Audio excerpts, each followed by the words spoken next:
Shalom, meus queridos, que o Eterno vos abençoe. Em nome de Yeshua HaMashiach, muito bom começarmos esse trabalho com a canção Shalom Aleichem, do grupo Halevin, patrocinado aí pela Theta Music, lá de Israel. Estamos dando os devidos créditos. Não há como a gente não divulgar um trabalho sem a gente veicular um vídeo, então a gente veicula. E não estamos aqui para, na verdade, ferir ninguém, ferir créditos autorais, de maneira nenhuma. Estou aqui no meu canal divulgando a boa música de Israel. Não estamos usando aqui com nenhum fim comercial, já deixando bem claro para todos vós. Para que os irmãos também possam conhecer os trabalhos, possam conhecer a boa música, uma música religiosa, que nós recomendamos, uma canção decente, isso é muito importante, sem exageros, sem aquelas contaminações das coisas do mundo, e exaltando, louvando ao Eterno o grupo Halevim, lá de Israel, que é um grupo, também um grupo vocal, tá? Vocês podem encontrar vários vídeos deles na internet, vídeos principalmente em casamentos, são realmente rapazes lá que têm um talento gigantesco dentro da música feita em Israel, e a música judaica religiosa. Mensagem número 158, tema O Legado de Yeshua, aqui no podcast canal Fábio Pires, do dia 22/4, sabendo que nós hoje estamos iniciando mais um tema muito interessante, por sinal, e que pode abençoar a vida de cada um de vós que estáis aí ouvindo as nossas mensagens. E quando nós falamos do legado de Yeshua, é o legado que ele deixou para nós. Tudo, simplesmente tudo aquilo que foi deixado por Mashiach nas suas pregações, nas suas prédicas e nos quase 3 anos e meio do trabalho que ele realizou quando ele esteve aqui conosco. Você pode nos encontrar pelas redes sociais, lá no Instagram, em @fabio73book, nosso centro de estudos também @CEET-Zahav. Você pode também nos encontrar na página @relacionamentos da Torá e @lições de vida, CEETDZ. Nós estamos também lá com a Livraria Kedushá, @livraria Kedushá, também no Instagram. Você pode encontrar ótimos livros lá e ótimas referências. Escolhemos a dedo o material para que as pessoas possam iniciar a Teshuvá, ou para irmãos que já estejam no processo de Teshuvá, ou para aqueles que já estão no processo mais longo de Teshuvá, cumprindo um judaísmo de Yeshua de uma forma mais consolidada, mais sólida. Tá? Isso é muito importante também. Nós estamos no Twitter, em @fabio73b. Você pode nos encontrar com as mensagens, as nossas reflexões. Se você também quiser nos escrever um e-mail, já estamos recebendo irmãos que já estão pedindo para que nós os coloquemos nos grupos. Lembrem-se, a partir do dia 15 de maio, vamos colocar mais pessoas nos grupos. Daqui, mais ou menos umas 3 semanas, contamos com a colaboração e a compreensão de todos os irmãos. Baruch Hashem por isso. Então você pode nos escrever para fabio73b@gmail.com, se você quiser nos ajudar financeiramente, materialmente, ou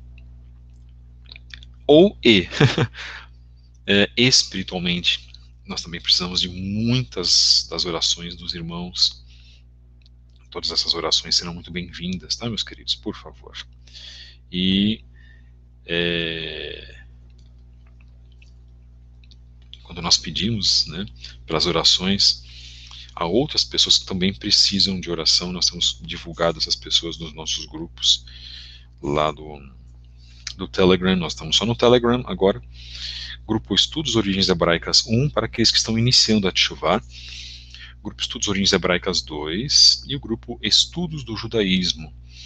O que basicamente nós abordamos nesses grupos? Reflexões. No grupo 1, por exemplo, nós estamos divulgando os trabalhos do do programa As Vozes da Techuvá, para que aquelas pessoas que estão recém-saídas do cristianismo e vindo para o resgate das raízes hebraicas possam ter um contato e uma ciência do que é a Techuvá, pelo menos com o nosso trabalho. Nós não somos um ministério, nós já fomos um ministério, nós temos um centro de estudos. Se voltarmos a ser um ministério, o Eterno vai assim decidir isso por nós, não somos nós, né? É o Eterno que vai decidir isso. Estamos deixando a situação caminhar ao natural. Pode ser que voltemos sim a ser um ministério, mas eu não estou forçando a natureza de absolutamente nada. Quem vai decidir isso é o Eterno, se assim Ele quiser. Voltamos a ministrar, e até publicamente, os nossos trabalhos, por exemplo. Hoje nós fazemos reuniões pelo Skype. Kabbalat Shabbat, recebimento do Shabbat das 20 às 21h45. No sábado, das 10 ao meio-dia, o serviço de Shaharita, e depois das 14 às 17 horas, o serviço de Minhá. Se você quiser participar conosco, você é o nosso convidado, você pode nos escrever, mandar um e-mail, tanto para participar dos nossos grupos. Em breve, nós vamos reabrir aí as nossas inscrições, as nossas adições, quanto para participar também do nosso serviço de Shabbat. Então, se você está em Techuvá, eu já coloco, não há como você não participar, seja do nosso ou de qualquer outro serviço de Shabbat, de quaisquer outras congregações. São várias congregações espalhadas pelo Brasil, né, com seus devidos líderes, mas existe um mandamento de congregação solene, mesmo que de uma maneira não presencial, que você possa participar pela internet, participe. Não há como não participar. Por quê? Porque isso é mandamento. Você que está saindo do cristianismo, e você que diz que cumpre a Torá, sim, a Torá é do Eterno, é a lei, é a instrução, defende, e a maioria das pessoas, e eu falo nesse sentido, é a maioria mesmo. A maioria das pessoas que defendem, inclusive os canais de irmãos nossos que estão em Techuvá, canais israelitas, as pessoas não cumprem mandamentos, não cumprem Shabat. Ora, você não diz ter fé no Eterno? Onde está a sua emuná agora? Você precisa fazer isso, você precisa cumprir o Shabat. Você vai ficar até quando? Eu conheço pessoas que estão aí 4, 5, 6 anos sem cumprir Shabat. Dizem, vou cumprir Shabat, irmão. Eu vou cumprir, eu estou esperando o momento ideal. Esperando o momento ideal. O Eterno está esperando você fazer este momento ideal. Sabiam disso, irmãos? Isso é muito, mas muito, muito sério. Esse sistema não nos permite, esse sistema não vai permitir você cumprir Shabat. É você que precisa fazer aí uma atitude, um voto de emuná, de fé com o Eterno, dar um passo em prol do Eterno. É isso que o Eterno está esperando de você. Aqui nós falamos isso. Em outros programas que você vai ouvir, eu não sei, irmãos, eu não tenho nada a ver com a vida dos outros programas, do que a respeito ou sobre o conteúdo dos programas, o que os outros programas falam. Aqui eu digo, é necessário cumprir Shabat. Poxa, irmão, mas meu trabalho, isso e aquilo. Horas, faça por onde? Se esforce, porque senão você vai, aí depois amanhã, morrer sem cumprir Shabat e defender a guarda do Shabat. Horas. Isso é falta de senso. Então isso é importante, irmãos. Nós temos que dar um passo para o Eterno. Nós temos que dar um passo em prol dele. Não é? E isso vale para comer comida kasher, comida, não é, pura, de acordo com aquilo que nos prescreve Levíticos 9 e 11, Vaikra 9 e 11. Ora, se você não começar a fazer isso aos poucos, quando que você vai fazer? Quando que você vai parar de comer comida contaminada, comer porcaria, não é isso? Então, nós precisamos o quê? Defender, agir, realizar, fazer valer aquilo que nós dizemos que defendemos. Isso é importante, tá, irmãos? Eu estou dizendo isso como uma palavra de motivação para os irmãos. Isso é muito importante. E vamos então para os nossos queridos irmãos que estão participando desse trabalho. Baruch Hashem, Hoje, dia 22/4, teremos mais um podcast hoje, tá, irmãos? Assim o Eterno permitir, estamos nessa semana com a dívida de 1, tá? Então vamos fazer mais um tema. O Eterno vai nos abençoar, tenho certeza disso. E os irmãos que estão participando também do Voice Chat, né? Que bom, né? Fico muito feliz que os irmãos estejam gostando. O Voice Chat é um recurso do Telegram, lá dentro do canal Fábio Pires do Telegram, que você pode acessar. O canal é privado, então se você quiser acessar o canal e não está em nenhum dos nossos grupos ainda, esse sim, você pode mandar e-mail para nós e pode participar do canal Fábio Pires no Telegram. Será um prazer receber você nos grupos de estudo a partir do dia 15. Portanto, nós lá fazemos reuniões 2 vezes por semana de voice chat. Então você participa, nós fazemos a nossa prédica e você participa falando. É muito interessante, irmãos, muito interessante, é um recurso muito bom que o Telegram nos concede. O Telegram que tem sido aí um instrumento ainda livre para o livre pensamento religioso, filosófico. Isso é importante. Então nós ficamos muito contentes que os irmãos estão aproveitando este espaço para fazer a devida participação. Bem, o nosso tema de hoje é um tema carregado de muito conteúdo. Os irmãos que estão nos acompanhando também, eu agradeço até durante a semana muitas pessoas que participaram, que acompanharam então, os trabalhos dessa página, desse canal. E nós vamos falar sobre o legado de Yeshua e as profecias do Tanar cumpridas por Yeshua, o Mashiach. Isso dentro da Bíblia Judaica Completa. Por que eu defendo a Bíblia Judaica Completa, do Dr. David Stern? Catedrático, homem estudado, fez o Novo Testamento Judaico em 1976, 77, lançou no final dos anos 80, quase no início dos anos 90, aí quase 15 anos para fazer o Novo Testamento Judaico. Depois, a pedidos, lançou a Bíblia Judaica Completa. Um homem com responsabilidade, conhece judeu, conhece a palavra do Eterno, tem a tradição judaica, tem competência para tal, fala línguas, professor da Universidade de Princeton e também da Universidade de Israel, de Jerusalém, se não me engano. Tem uma equipe para ajudá-lo, de arqueólogos e paleólogos, de pessoas envolvidas com a crítica textual, ele mesmo envolvido com crítica textual, uma pessoa competente e demorou anos para fazer uma Bíblia. Esta é a Bíblia que nós recomendamos a todos os irmãos. Não recomendo nenhuma outra Bíblia, nem Bíblias feitas aqui no Brasil, por irmãos que têm toda a liberdade de fazer as Bíblias, e por motivos particulares, a Bíblia, mais particulares ainda, que nós recomendamos a Bíblia do Dr. David Stern, ok? E de Bíblia cristã, nós falamos isso inclusive na livraria aqui do Chá, para mim a melhor Bíblia cristã, que trata inclusive de fazer um retorno às raízes hebraicas, talvez sem ter tido essa ideia, é a Bíblia de Estudos de Genebra, né? Uma Bíblia calvinista inclusive. Bíblia muito, mas muito interessante. Há outras Bíblias também de valor quase parecido, Bíblias de estudo da Thompson, existe também a Bíblia católica, a Bíblia de Jerusalém, mas ela não é uma Bíblia de estudo, mas ela tem notas de rodapé.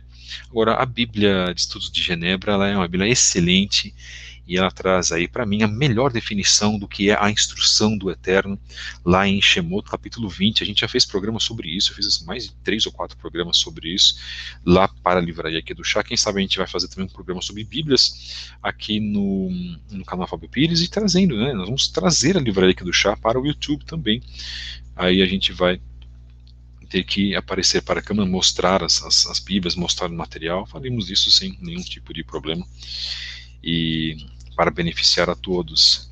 A gente tem um trabalho que a gente tenta desenvolver a consciência, né? Nós tentamos fazer você refletir.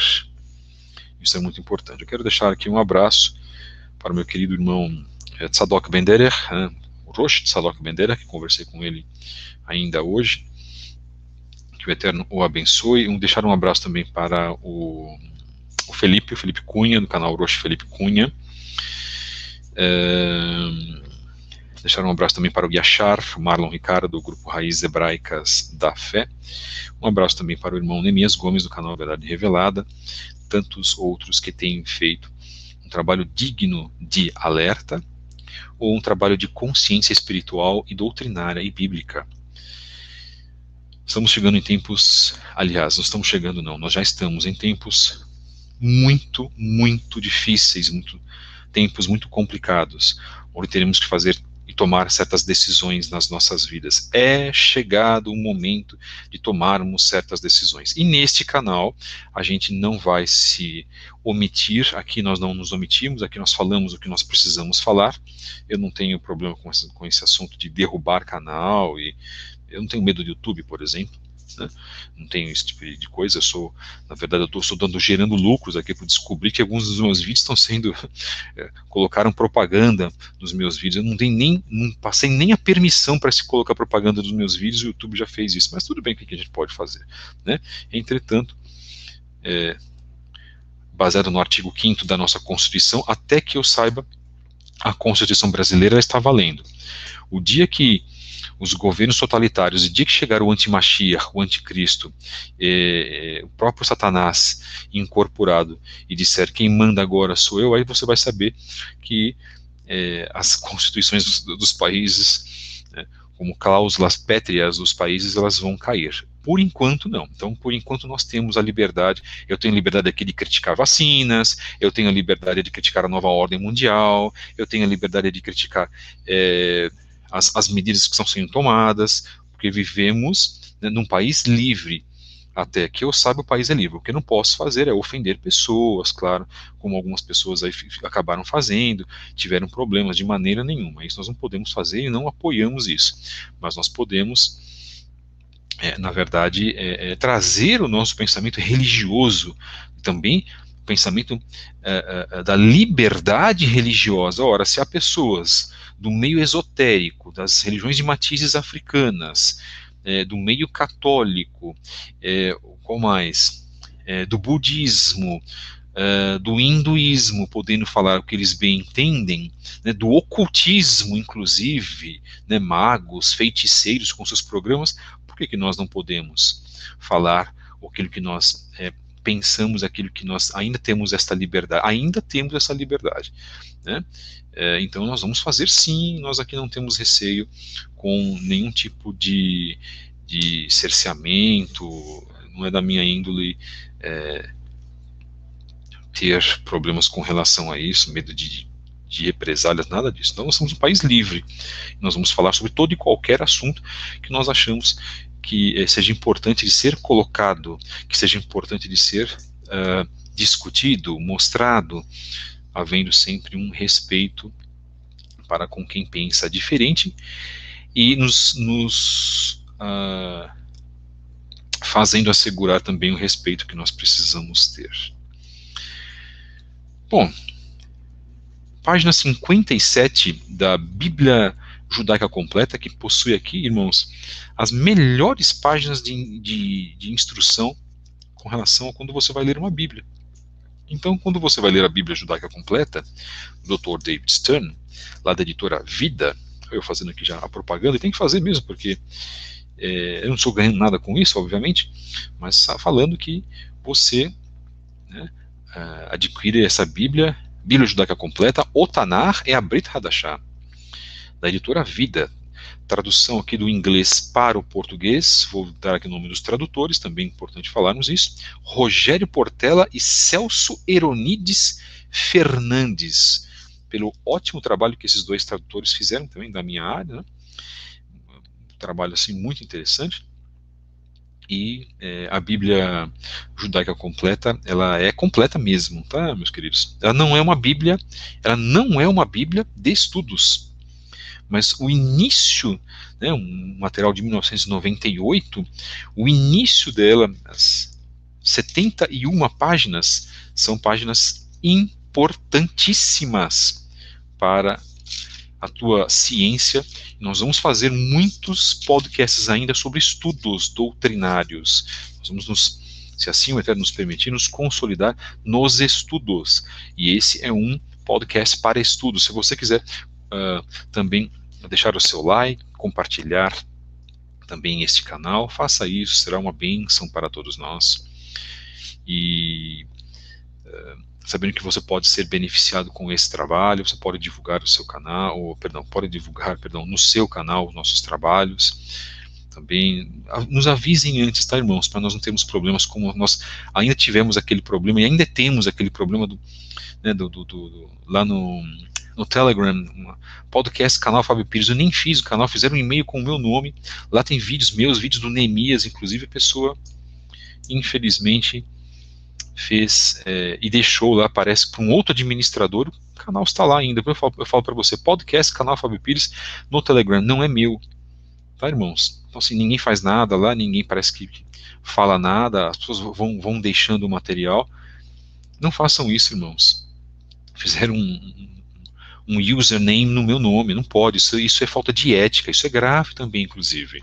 Nós estamos ainda esperando, já faz mais de 3 meses que nós comentamos isso, o Neemias não gostou também, óbvio, e outros, por exemplo, há outros canais Verdade Revelada dentro do Telegram, as pessoas vão fazendo as coisas assim, a esmo, envolvendo o nome das pessoas, envolvendo o nome de pessoas que tem um canal, existe um canal Verdade Revelada oficial, existe o canal Fábio Pires no Telegram, é um canal nós que fizemos.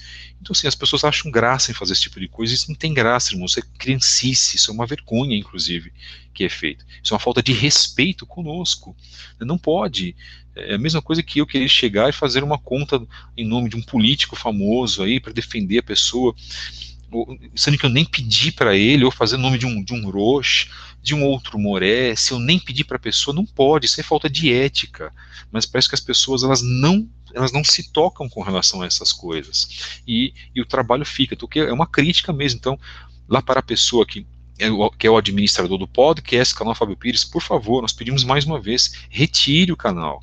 Lá está envolvendo o meu nome, está envolvendo o nome do Neemias também. Por favor, sejamos éticos, irmãos. Vamos respeitar o trabalho alheio. Você pode fazer um outro trabalho com o seu nome, pode até colocar os nossos vídeos, mas peça para nós antes. Nós temos um irmão que coloca aqui no YouTube. Ele pediu para mim, falou, Fábio, posso fazer um canal? Posso colocar os seus vídeos? Eu falei, pode, irmão, não tem problema nenhum. Já verifiquei, o irmão, ele fez lá, mas ele teve bom senso, veio conversar conosco. É assim que as coisas precisam acontecer. Agora, as pessoas querem fazer tchuvá com um jeitinho brasileiro, por exemplo, e achando que isso está certo, não está, irmãos. Então, isso também faz parte das nossas correções, e nós temos que entrar nessas correções. Tá? Então, deixar as coisas corretas, os pingos nos is, isso é muito importante. Então nós falamos isso para o bem das pessoas, sim, aqui não estamos com problema nenhum com ninguém, né? Eu não tenho problema com ninguém, na verdade, mas a gente trabalha isso da melhor forma possível para deixar os irmãos, na verdade, deixar os irmãos com esse sentido, com esse sentimento de responsabilidade. Nós temos que ser responsáveis, né? Somos responsáveis por tudo aquilo que nós fazemos, né? Bom, profecias do Tanar cumpridas por Yeshua, o Mashiach. Mensagem número 158, o legado de Yeshua, aqui no podcast canal Fábio Pires. Você que está nos acompanhando pode abrir a sua Bíblia, se você tem a Bíblia Judaica completa, página 57, temos assim, conforme a menção na seção 11, a evidência mais convincente da identidade de Yeshua como Mashiach de Israel diz respeito ao número de profecias do Tanar, cumpridas por ele em sua primeira vinda. Segue-se uma lista parcial dessas profecias messiânicas com a localização no Novo Testamento, isto é, na Brit Hadashah, de seu cumprimento por Yeshua. O espaço não permite demonstrar como cada profecia deve ser entendida, referindo-se a Yeshua, o Mashiach, o Messias. Diversos livros apresentam o assunto em detalhes, mencionando outras profecias do Tanar que apontam para Yeshua. Além das profecias, existem incidentes no Tanar que funcionam como figuras futuras ou tipos de Yeshua, o que se conhece no judaísmo por Akedah, que é a amarração. Então, isso é muito comum. Então, existem muitas amarrações, muitas akedot, isto é, menções de temas, ou histórias, ou de profecias, ou daquilo que o Eterno colocou para os seus profetas, para os seus homens, que fazem menção a Yeshua. Talvez aí a mais famosa Akedah seria de Yeshayahu 53, do servo sofredor, que muitos teimosamente ainda dizem que isso se refere a Israel. Muitos teimosamente dentro do judaísmo tradicional, do judaísmo normativo, e alguns teimosos dentro do chamado judaísmo messiânico, ou daqueles que se consideram membros da Teshuvá, ou uns que falam que sou toraísta. Eu nunca ouvi essa expressão, são pessoas que vão inventando algumas coisas, né? Elas, muitas das vezes, fazem isso com todo respeito, fazem isso para querer se diferenciar de outros segmentos, né? A pessoa ela cria, na verdade, um termo, e nós respeitamos, obviamente, e algumas dessas pessoas dizendo, fazendo asserções de que, por exemplo, Yeshayahu 53 seja única e exclusivamente sobre Israel, quando lá se descreve uma pessoa, um incidente significa um evento, um acontecimento, a respeito de uma pessoa, e uma descrição muito importante com relação a isso. Havendo lá olhos, boca, etc. Possivelmente essas pessoas que creem em Yeshua influenciadas pelo judaísmo normativo, ou porque querem realmente, não querem dar o braço a torcer para o tema central de Yeshayahu 53, seja por qualquer motivo. A principal, talvez, Akedah, fazendo referência à tipologia de Yeshua, lá dentro dessa descrição de todo o capítulo, até anteriormente também nós temos, anterior a Yeshayahu 53. Pois bem, o quase sacrifício de Isaac, realizado por Avraham, essa também é uma outra Akedah que nós temos dentro de Bereshit 22, nós vamos ler. É explicitamente denominado um tipo de Yeshua, ou Mashiach, em judeus messiânicos, isto é, a carta aos judeus messiânicos, que é conhecida como a carta aos Hebreus, capítulo 11, versos 17 a 19. A vida de Yosef oferece outro exemplo, um outro exemplo para a vida de Yosef. Eu acho incrível, porque o que a gente percebe dentro do judaísmo, por exemplo, no judaísmo fala judaísmo normativo, né, aquele que não crê em Yeshua, é que os judeus eles são muito cuidadosos quando eles descrevem a vida de Yosef, para que eles mesmos não sejam pegos para dar a intenção ou dar a entender que seja alguma coisa que se refira a Jesus, como eles mesmos colocam assim, né? Que para eles não existe diferença de falar Yeshua e falar Jesus. Antes de ontem, fizemos crítica também àqueles antimissionários que ofendem a Mashiach. Isso é uma atitude feia, é uma atitude desagradável, é uma atitude de extrema falta de respeito. Já falamos sobre isso, eu não vou voltar nesse assunto. E que nós temos aí um foco dentro desse zelo.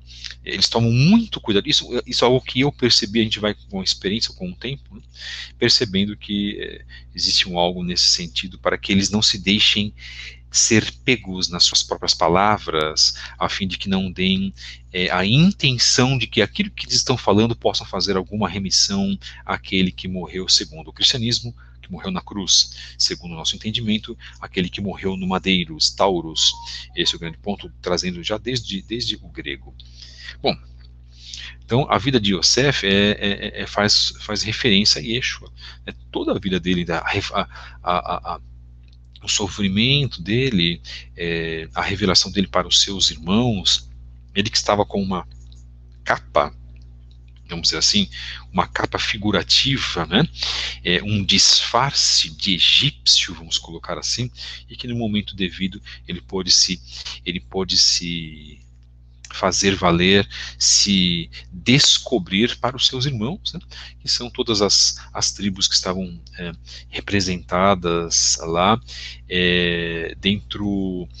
de um acontecimento do qual o próprio Mashiach vai se revelar quando da sua vinda para a nação de Israel, em todas as suas representações tribais.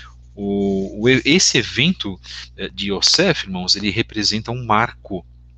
Na verdade, aí tomo como talvez a primeira grande tipologia de Mashiach.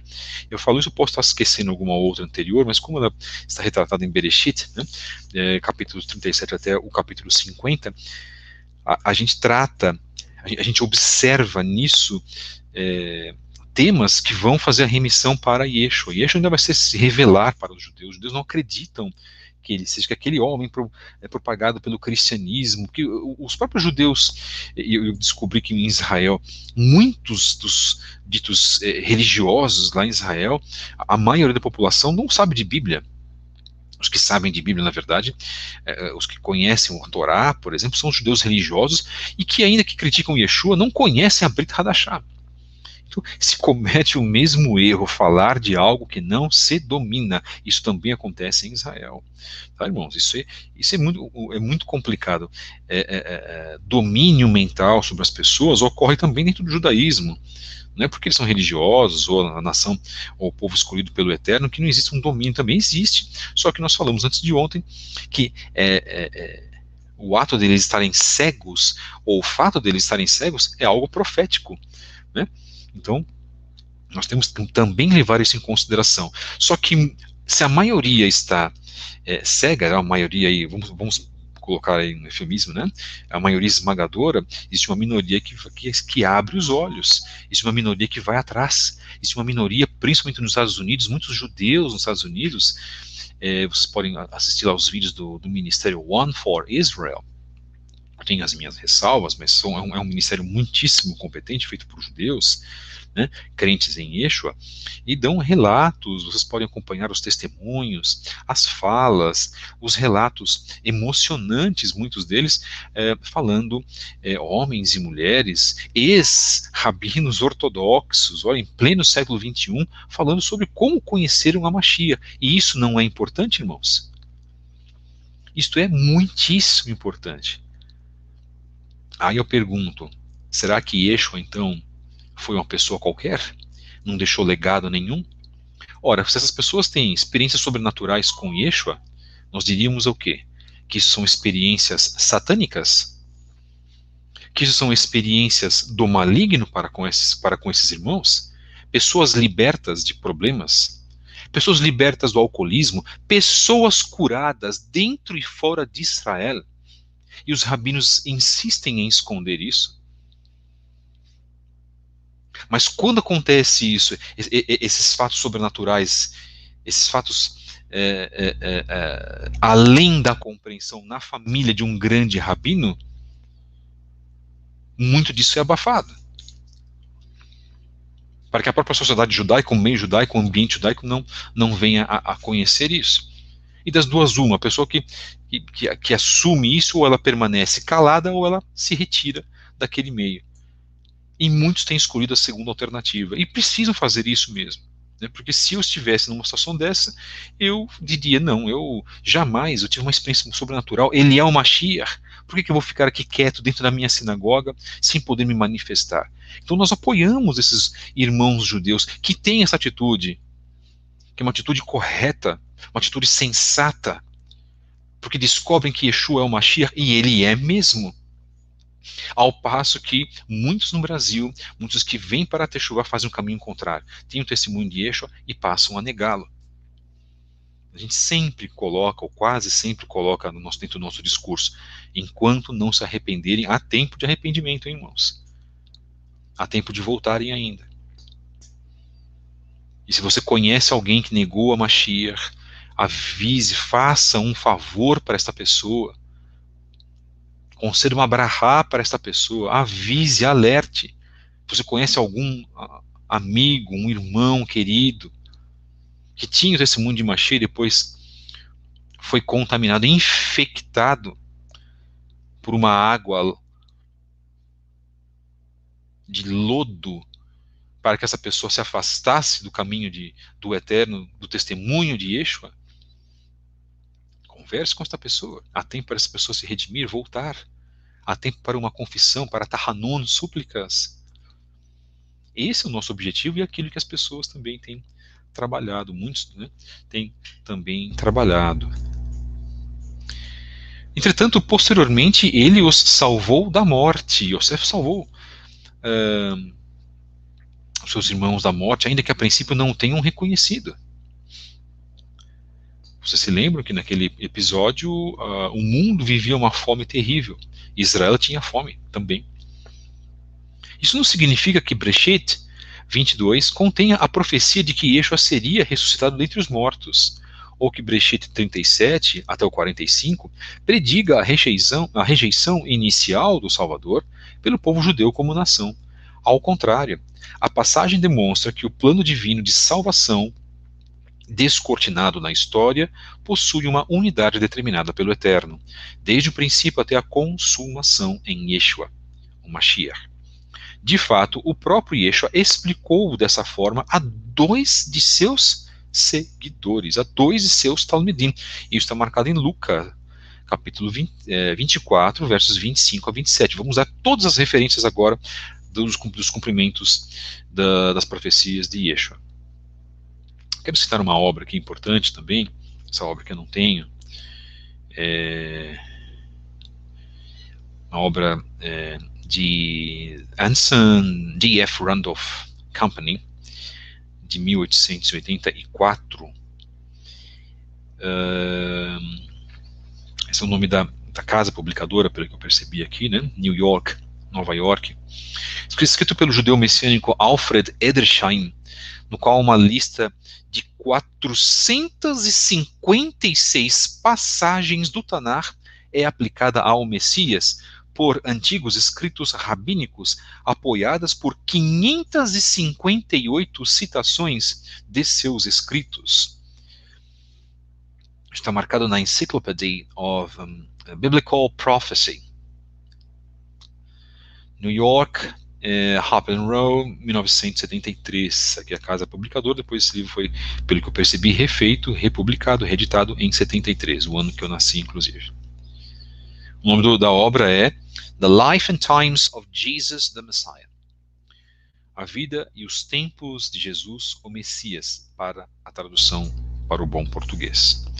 Então, se você quer conhecer agora, neste momento, não as 456, mas eu vou falar todas, que vai da página 58 até a página 61. Talvez façamos isso como a primeira parte do legado de Yeshua, que não foi um homem qualquer. Se tivesse sido um homem qualquer, o mundo judaico não se sentiria tão incomodado com o seu nome, e vai se sentir ainda mais, cada vez mais, porque ele vai voltar. E aí os judeus vão chorar. E aí as pessoas vão prantear. E aí haverá muito arrependimento, Baruch Hashem, por isso. Quando eu falo assim, irmãos, não sinto um prazer, não, tá? Eu sinto, na verdade, tristeza, porque muitos poderiam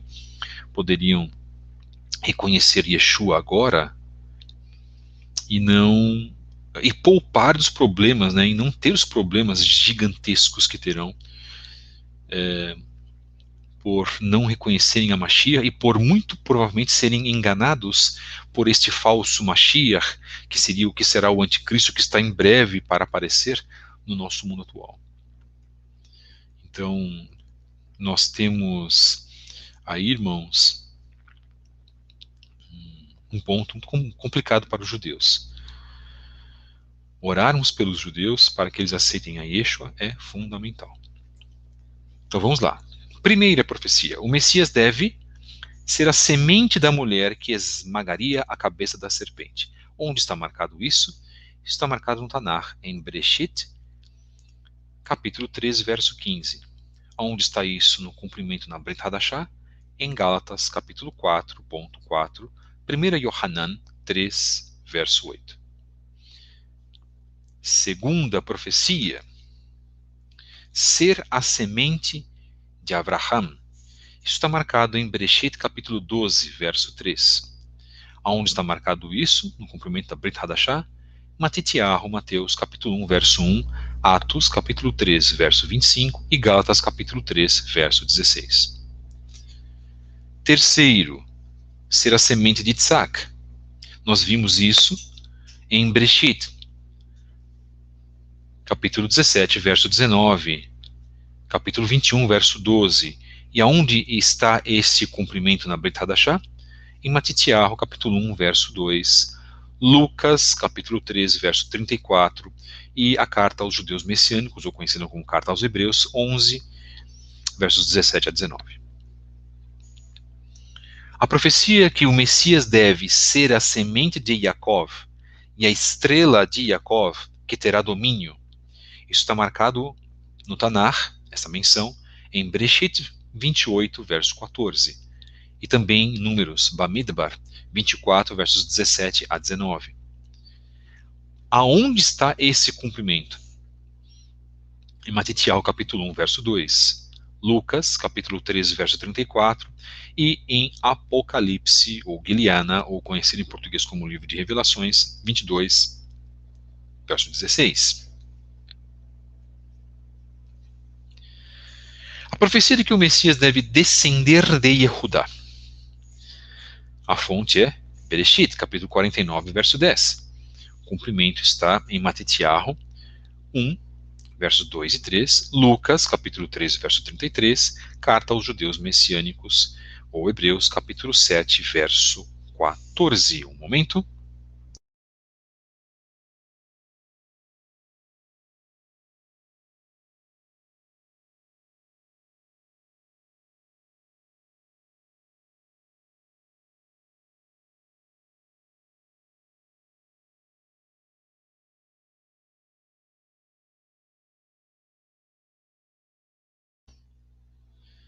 Muito bem. Sexta profecia. O Messias deve descender de David e herdar o seu trono. Isso está marcado em Shamuel Beit, isto é, 2 Samuel, capítulo 7, versos 12 e 13, e Eshayahu, capítulo 9, verso 6, capítulo 11, versos de 1 a 5, e Irmeiahu, capítulo 23, verso 5.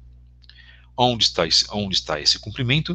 Na Brit Hadashah, capítulo 1, verso de 1 a 6, 1 e 6, perdão, Atos 11, verso 23, e a carta aos Romanos, capítulo 1, verso 4. A profecia de que a profecia de que o Messias deve existir eternamente. Isso está marcado em Miqueias, capítulo 5, verso 1, ou na Bíblia cristã, verso 2. Este cumprimento se dá na Brit Hadashah em Yohanan, João, capítulo 1, versos 1 e 14. Capítulo 8, verso 58. Efésios, capítulo 1, versos 3 e 4. Colossenses, capítulo 1, versos 15 a 19. Revelação, Apocalipse, capítulo 1, verso 18.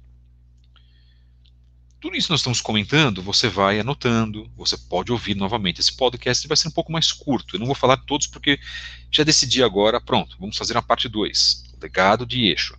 Para que não fique tão longo e para que você também não fique tão, de repente, aí perdido ou confuso. Profecia 8.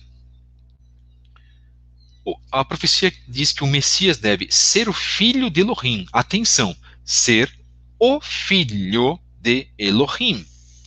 Isso está marcado aonde no Tanar? Terrilim, Salmos, capítulo 2, verso 7, e Mishlei, Provérbios, capítulo 30, verso 4. O cumprimento está onde? Em Matitiahu, capítulo 13, verso 17, e Lucas, capítulo 1, verso 32. Muito bem. Número 9, profecia 9. Ter o nome divino, Yud-Hei, Vav-Hei, aplicado a si mesmo. Isso está marcado aonde no Tanar? Em Yeshayahu, Isaías, capítulo 9, versos 5 e 6, na Bíblia cristã, 6 e 7. E também em Irmeiahu, Jeremias, capítulo 23, versos 5 e 6. No complemento da Brit Hadashah, Romanos, capítulo 10, verso 9, e Filipenses, capítulo 2, versos 9 a 11. Ora. A profecia que diz que o Messias deve vir em um tempo específico, ou seja, 69 vezes 7 anos, isto é, 483 anos após a reconstrução do muro de Jerusalém. Existe essa profecia, irmãos. Onde está marcado isso? em Daniel, capítulo 9, versos 24 e 26. E na Brit Hadashah, isso se cumpriu aonde? Em Matitiahu, capítulo 2, verso 1, depois verso 16, depois verso 19, e o livro de Lucas, capítulo 3, versos de 1 e 23. 11. Nascer de uma virgem. Essa é a profecia. A fonte no Taná está marcada em Yeshayahu, capítulo 7, verso 14. Na Brit Hadashah está marcada em Matitiahu, capítulo 1, versos 18, até o capítulo 2, verso 1. E em Lucas, capítulo 1, versos 26 a 35. Então, vamos lá. A palavra hebraica alma em Yeshayahu significa jovem. E no Tanar possui sempre o significado de jovem de reputação ilibada, isto é, uma virgem. Razão pela qual os tradutores judeus da Septuaginta, a versão grega do Tanar, preparada 200 anos antes do nascimento de Yeshua, verteram essa palavra pela equivalente grega partenos, isto é, virgem. Esta é a palavra usada em Matitiahu, capítulo 1, verso 23. Eu defendo o nascimento virginal. Profecia que o Messias deve nascer em Betlehem, ou seja, em Yehudá. Onde está essa fonte? Está no Tanar, em Miqueias, capítulo 5, verso 1. O cumprimento na Brit Hadashah, Matitiahu, capítulo 2, verso 1, e Lucas, capítulo 2, versos 4 a 7. Profecia que diz que o Messias deve ser adorado por pessoas importantes. Fonte no Tanar, Terrilim, capítulo 72, versos 10 e 11.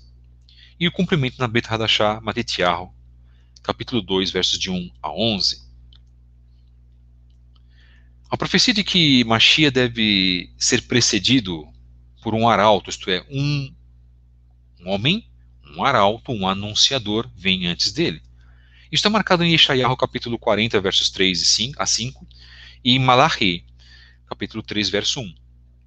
Cumprimento na Brit Hadashah, Matitiahu, capítulo 3, verso de 1 a 3, Lucas, capítulo 1, verso 17, capítulo 3, verso 2 a 6.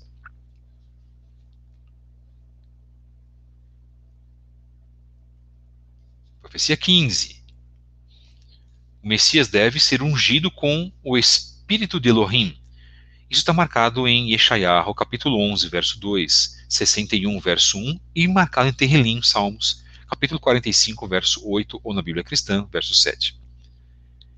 O cumprimento na Brit Hadashah está marcado em Matitiahu, capítulo 3, verso 16, em Yohanan, capítulo 3, verso 34, em Atos, capítulo 10, verso 38.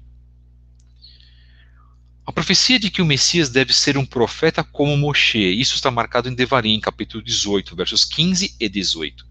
E isso foi cumprido na Brit Hadashah, em Atos, capítulo 3, versos 20 a 22. 17. Possuir o ministério de animar os quebrantados, proclamar a liberdade dos cativos e anunciar o ano aceitável de Adonai. A fonte está em Yeshayahu, capítulo 61, versos 1 e 2. Cumprimento na Brit Hadashah, Lucas, capítulo 4, versos 18 e 19. 18. Possuir um ministério de cura. Isso está marcado em Yeshayahu, Isaías, capítulo 35, versos 5 e 6, e Isaías, capítulo 42, verso 18. Aonde se cumpriu isso na Brit Hadashah? Em Matitiahu, capítulo 11, verso 5, e também por todas as cartas chamadas de evangelhos. Ministrar na Galil, a profecia que diz que Mashiach deve ministrar na Galil. A fonte está marcada em Yeshayahu, capítulo 8, verso 23 até o 9, verso 1, ou na Bíblia Cristã, 9, versos 1 e 2. Isso se cumpriu onde? Em Matitiahu, capítulo 4, versos 12 a 16. Profecia 20. Profecia que diz que o Messias deve ser gentil e compassivo. Isso está marcado em Yeshayahu, capítulo 40, verso 11, e capítulo 42, verso 3.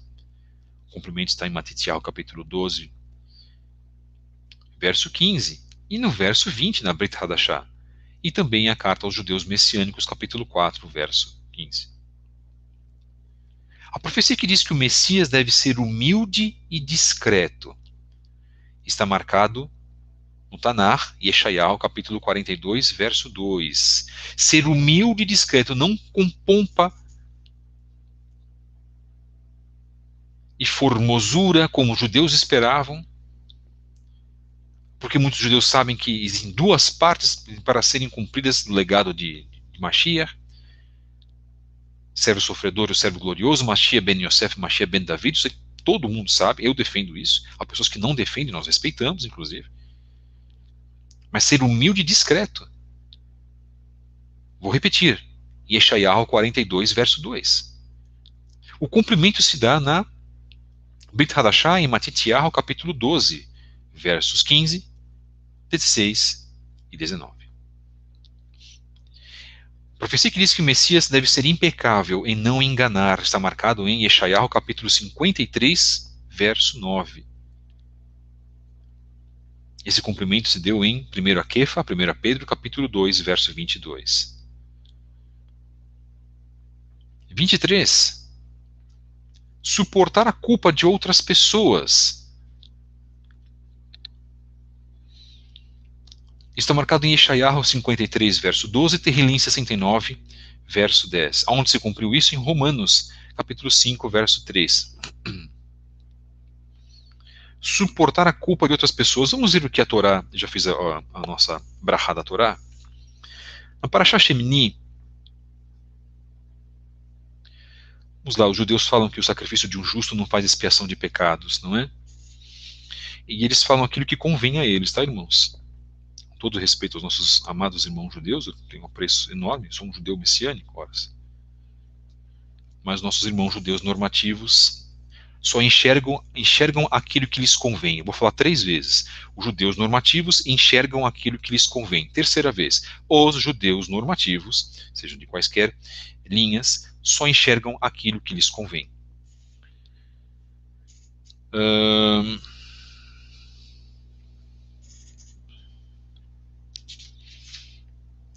Ponto que nós vamos pegar aqui. Então, vamos lá. Sobre a morte dos filhos de Avraham, os filhos de Aharon, perdão, queridos, Nadav e Abihu. Isso marcado na Parashá Shemini, capítulo 10. Que narra o fogo estranho que foi dado. Querem que eu leia? É importante nós lermos essa parte, né?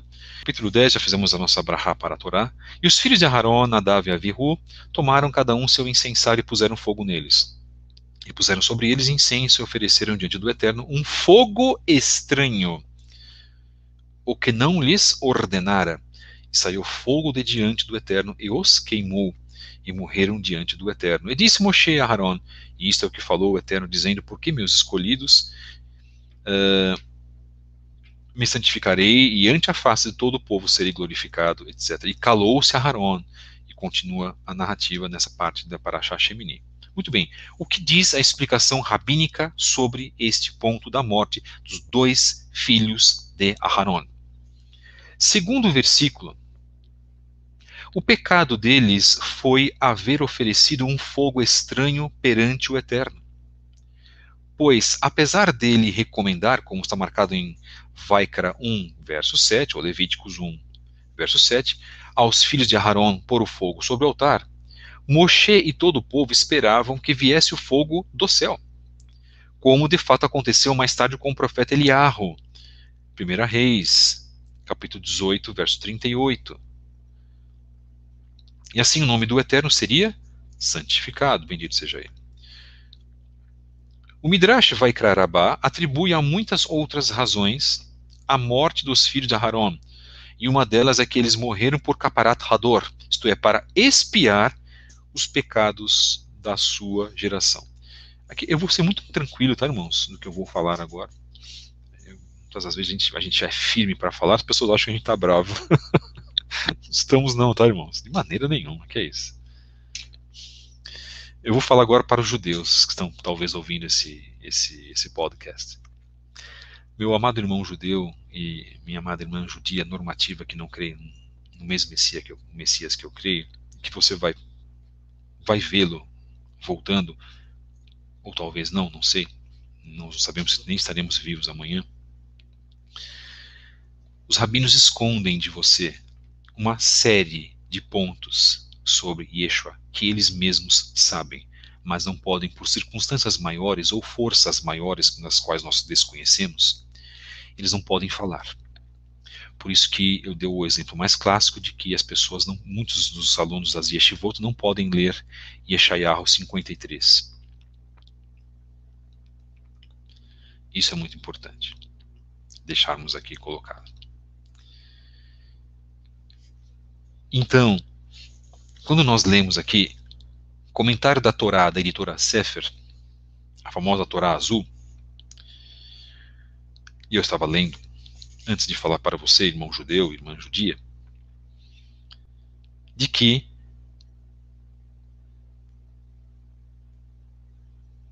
a morte dos filhos de Aharon é porque, ou uma das razões, é porque eles morreram para expiar os pecados da sua geração. Aí falam para você que uma pessoa que morre não pode expiar os pecados. É mesmo? Vamos ver se não. Comentário não meu, mas a Torá, editora Sefer, página 313. Aqui quando nós falamos, nós precisamos mostrar as provas, tá, irmãos? Por isso que eu sempre recomendo, os irmãos, não falem aquilo que vocês não, um assunto que vocês não dominam. Eu não domino esse assunto. Eu fui buscar a referência. Eu tenho um mínimo de domínio. É o mínimo.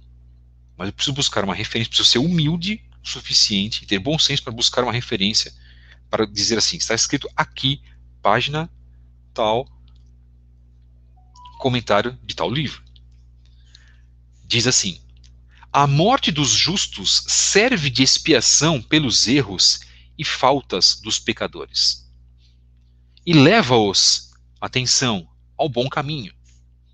Essa é a razão porque no dia do perdão, chamado Yom Kippur, que nós guardamos também, tanto quanto você, irmão judeu, se lê o trecho da Torá que menciona a morte de quem? Dos filhos de Aharon. Quem dirá então a morte de um justo, de um tzadik, que foi Yeshua HaMashiach, cujo julgamento já foi refeito 2 vezes nos últimos 40 anos, se não me engano, 30, 40 anos, e Yeshua foi atestado como inocente e não responsável por todas as acusações que ele recebeu.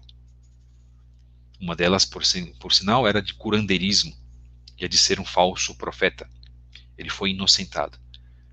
Então, se a morte, Kaparat Hador, se a morte daqueles dois serviu para expiar os pecados da geração de Israel, porque eles tinham pecado, e pecariam ainda depois, quem dirá de um homem que elevou os mandamentos da Torá, de um homem que trabalhou para o reino do Eterno, de um homem simples e humilde e amoroso como ele era, e um homem que principalmente fez milagres.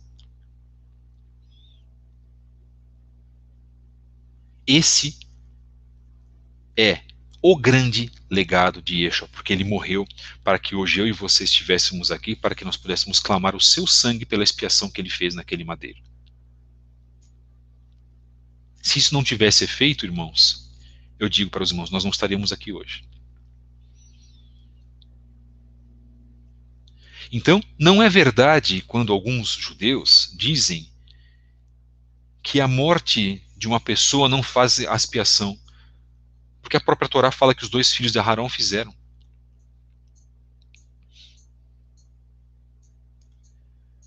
Esse é o podcast número 158, com a mensagem, um legado de Yeshua, no canal Fábio Pires, do dia 22/4. Eu sou o Moré Fábio Pires, me chamo Fábio Pires, sou o Moré, fui colocado em 2017 por um querido Rosh para esta função. E nós estamos aqui trabalhando com a verdade. Então eu não estou inventando nada, eu não estou puxando a sardinha para nada, eu estou apenas fazendo a leitura do que está marcado aqui. Então, se vocês tiverem algum problema, se alguém tiver algum problema,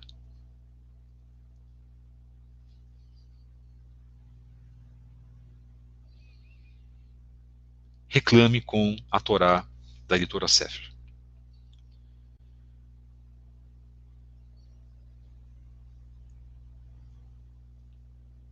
Então isso é muito importante.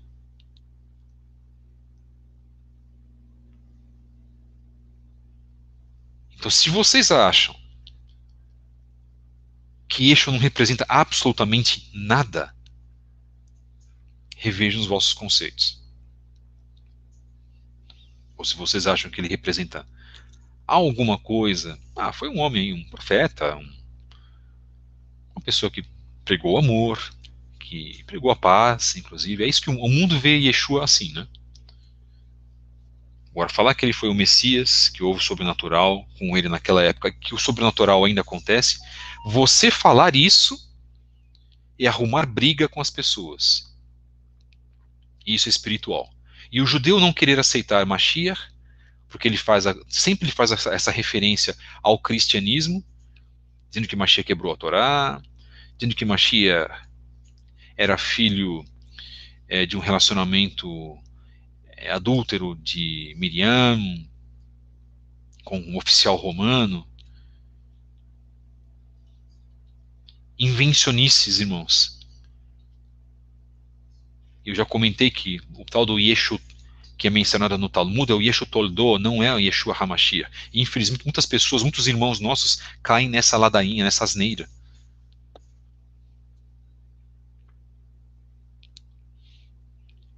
Então não retire a sua convicção de Yeshua HaMashiach.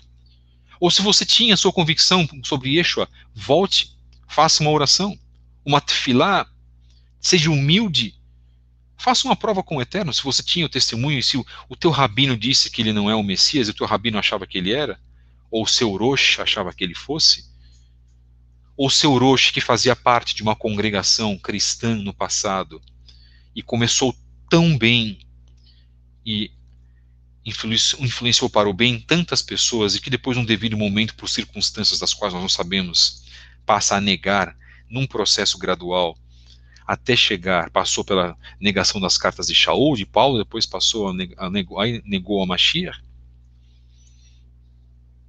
através de conclusões esdrúxulas, inclusive, sem ter uma equipe competente, inclusive, para tentar provar alguma coisa. Se você faz parte deste contexto, você tem uma chance ainda de se arrepender. Faça uma prova com o Criador que você diz crer.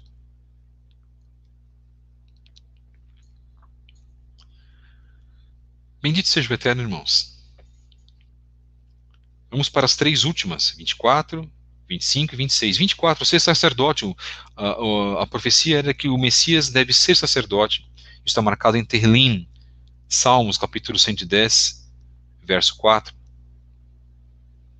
Esse cumprimento se dá em Judeus Messiânicos, ou Carta aos Hebreus, capítulo 5, versos 5 e 6, capítulo 6, verso 20, capítulo 7, versos 15 a 17. A profecia de entrar publicamente em Jerusalém montado em um jumentinho. Essa fonte está marcada em Zacariá, capítulo 9, verso 9. O cumprimento está em Matitiel, capítulo 21, verso 1 ao 11, e Marcos, capítulo 11, de verso 1 até o 11. Entrar no templo, demonstrar autoridade. Está marcado em Agai, isto é, Ageu. Capítulo 2, versos 7 e 9. Malachi, capítulo 3, verso 1.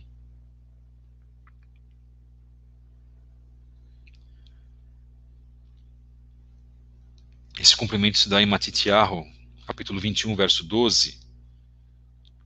Depois até o 24, verso 1. Em Lucas, capítulo 2, 27 a 38, de 45 a 50. E em Yohanan, capítulo 2, versos 13 a 22.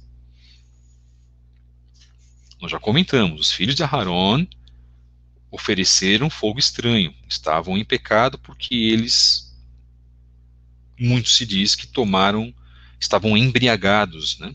Esse era muito provavelmente o pecado deles. Nós comentamos aqui, inclusive. E essa morte desses dois filhos de Aharon fizeram expiação. Baruch Hashem.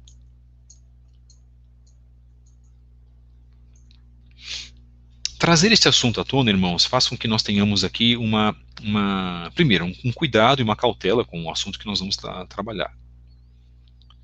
E hoje nós estamos trazendo muitos temas para estudo. Se eu fosse falar aqui todas as leituras, aí nós não ficaríamos aqui até as 7 horas da noite. Né?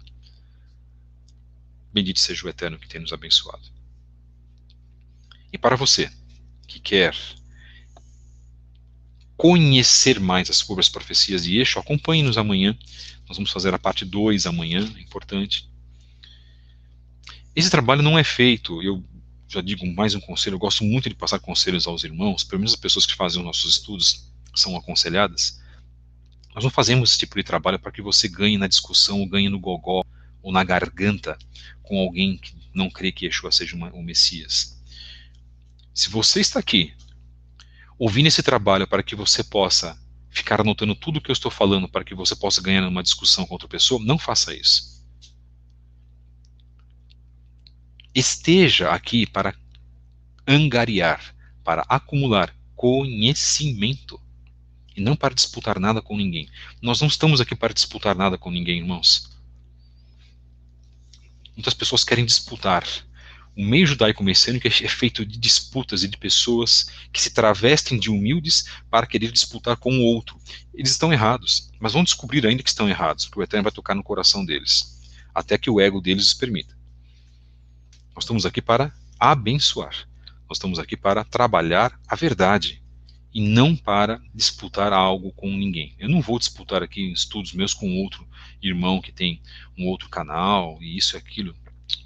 De maneira nenhuma, irmãos. Nosso trabalho não é esse. Nosso trabalho é para abençoar vidas e trazer essas profecias para que você possa, da melhor maneira possível, receber essa informação.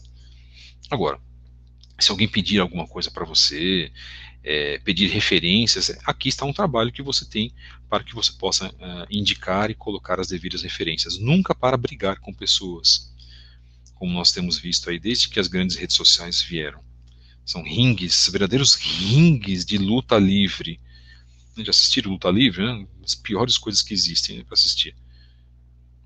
E tudo aquilo é feito também já combinado, todos já sabem como que é, né? É mais um festival de humor, na verdade, a comédia. E é assim que as redes sociais têm se comportado. Então nós agradecemos aos irmãos que estiveram aqui conosco, Baruch Hashem por vossas vidas. Nós provavelmente voltamos amanhã com a continuação dessa parte e provavelmente faremos uma nova transmissão, hoje um novo podcast para compensar o que nós estamos devendo para fechar essa semana, que é o do dia 21/4. Obrigado, meus queridos, muito obrigado mesmo pela participação de todos, que o Eterno vos abençoe em nome de Yeshua HaMashiach, que Ele faça resplandecer a sua misericórdia sobre todos vós. Yeshua é o Mashiach, nós temos que trabalhar conceitos de um judaísmo baseado em Yeshua, isso é muito importante, porque Yeshua, só Ele tem as palavras da vida eterna. As pessoas não gostam de falar que ele praticava judaísmo. Reveja seus conceitos, hein, irmãos. Yeshua praticava judaísmo, sim. Mas o judaísmo que nós cremos verdadeiramente é aquele baseado nele, em Yeshua HaMashiach, cumpridor de Torá. E que voltará para dar um novo significado, um significado ainda mais elevado para a Torá quando ele voltar. Ele já fez isso antes. A partir do momento que ele fala que para não odiar os inimigos, mas para amar os inimigos, ele está dando um ressignificado à Torá. E este ressignificado será muito mais amplo quando ele voltar. Entendam isso. Ele não deixou de cumprir Torá, irmãos. Nunca. Ele fez ainda mais. Ele ressignificou a Torá em conceitos ainda mais profundos. Muito obrigado, irmãos. Que o Eterno nos abençoe em nome de Yeshua. E se assim o Pai nos permitir, voltaremos amanhã. Aqueles que estão fazendo uma preparação para o Shabat, que sejam abençoados. Shalom, shalom. Ve todarabá lehitraot. Beshem Yeshua HaMashiach.